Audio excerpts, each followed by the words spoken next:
So welcome back, friends. Today is a big day. We're going to do probably, or I'm going to upload one of the most requested videos of all time. And that is for all of you guys that have asked, hey, we'd like to see a comparison between a really high-end, nice, powerful electric chainsaw versus a gas chainsaw of similar size. And I'm really curious to find out who's going to come out on top myself. To my recollection, I don't know that I've ever used an electric chainsaw. This is loaned to me generously by my dad. He brought it out here and said, hey, we should see that new Husky you have, if that can compete with the electric saw. So let's come in here close. I'll show you the two contenders. We've got a nice log mounted up on the forks of the tractor, and we're going to do a speed cut. We're going to find out who is the better cutter. On the electric side, we have the very cool, this is the first time I've laid hands on one of these, the Makita XCU03, gently used, my dad saw here. With what's the cool thing about it is, check this out, 2 batteries, very compact. It's cool, man. This is I know my dad's a big Makita guy. He's of course a general contractor. He's retired now, but a big tool guy, and really likes the Makita stuff. And this is really interesting. It's longer, quite a bit longer than the Husky, but very similar in every way. It's more of a traditional style. It's got the back handle. We've got a power level indicator there, so both batteries are fully charged. We've got a sharp chain on there, traditional chain brake, but overall pretty cool. We've got bar oil, just like on all the other saws, with the exception of the gas. This is kind of cool here. This is the chain tensioning system, so toolless chain tensioning. Right there's the little wheel there, but very cool, very interesting little saw. Lightweight and I guess very quiet. So if you need to cut in the forest or around campgrounds, you don't want to disturb people, man, this would be a pretty good option. I know a lot of guys, even professional guys, that are swearing by these electric saws for just around the house stuff and as a truck saw. So let's take a look at the Husky gas saw contender. This is my latest saw. This is a top handle arborist saw. You can see the handle is on the top instead of on the back. This is a very popular saw for climbers, tree climbers, arborists. If you look at the shape of it, it's kind of shaped like a little pod. As you're lowering it and raising it through the trees and the branches, it's less likely to catch. It's got all your traditional features, a lot of nice stuff. It's got a loop on the back there, so you can attach it to a rope.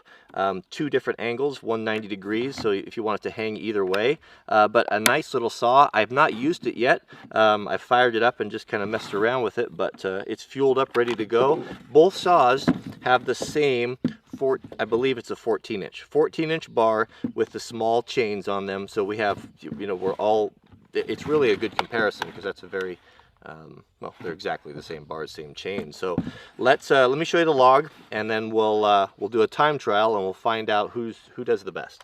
So here's how it's going to work. So what I'm going to do is we'll set the clock, and we're going to make 6 cuts. We'll do a down, up, down, up, down, up. So that'll be 6 cuts from the top side of the bar, on the back side of the bar, and we'll see which one is going to be faster. We've got a piece of lodgepole pine here that is probably about 6 inches in diameter. Now this is definitely on the big side and more wood than these little saws are probably intended to cut, but it's equal, so we'll see. I have no idea what to expect. I've never ran one of these little saws or the electric, so I'm really keen to find out which one's going to be the faster cutter. So let's start with the Makita, the electric. I guess I don't need hearing protection. I'm assuming that's a nice bonus. So you turn it on. How do you make it work? Oh, there we go. And actually it is a little bit noisy. I'm going to put hearing protection in. Why not? I don't like loud tools. All right. 6 cuts. On your mark. 3, 2, 1, go. Whoops. Go.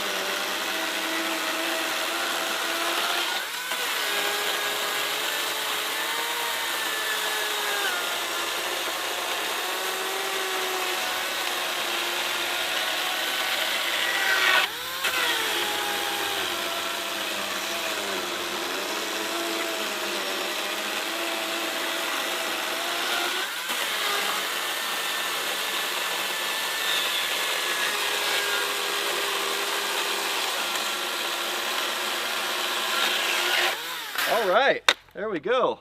Okay, that was that's pretty cool. That's a ferocious little saw. That thing really cuts. Very little vibration. It's nice to use. It's a little bit quieter.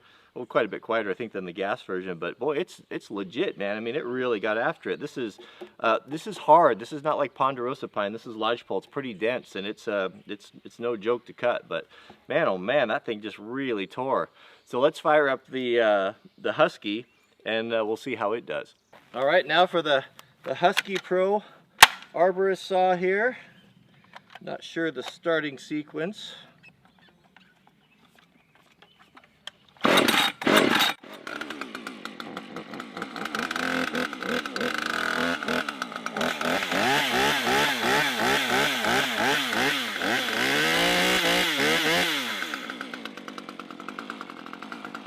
It's so little.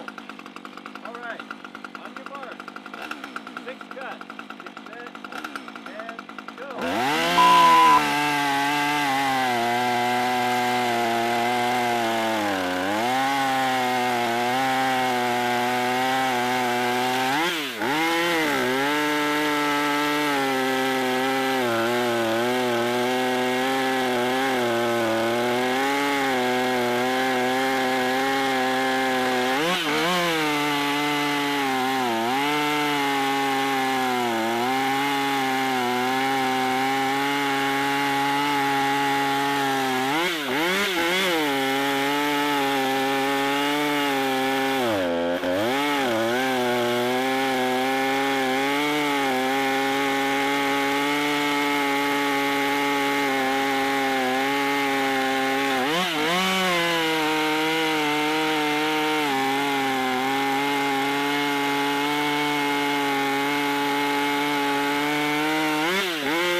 That's a pretty good little saw too.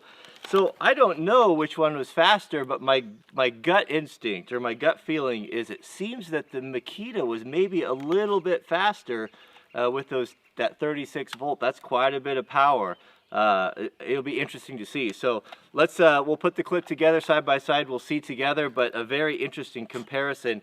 Now, I've asked the folks at DeWalt, you know, you guys, I've done some stuff with them in the past, if they would send one of their chainsaws out, and they said that they would. So I haven't seen it yet, but I'm really curious. It's their biggest, baddest one, and we'll do a comparison and see how that thing cuts. I think it's quite a bit more powerful than the Makita, and it looks even bigger in size. So I'll be really curious to find out. But that's kind of a fun comparison, and the electric chainsaws, I mean, they're pretty legit now. A lot of professional people are using them. Most of the major manufacturers are building them. I see Husky's got them. I think Stihl's got them. Of course, Makita, DeWalt, you know, all the major players are building them. They just use traditional bars and oilers, and they're cool, man. I mean, you don't have all of the fuss and the muss, so I think it has a place. Is it ever going to replace a gas chainsaw? Probably not for a long time. And then you do have the problem of the battery storage. You know, perfect example, my buddy Jesse went in, he was clearing for some dirt bike stuff, and he bought a DeWalt and took it in there and borrowed some batteries from me. And carrying all those batteries was, you know, was problematic. I know that one of them got broken in the pack from all the jostling. So, you know, they're not perfect by any stretch of the imagination. And if I were to go into the back country with a saw, I think I would probably prefer gas. But I haven't used one out there yet, so we'll have to when we get that DeWalt, we'll have to find out. So thanks for watching. I hope you enjoyed the comparison, and we'll see you guys on the next video.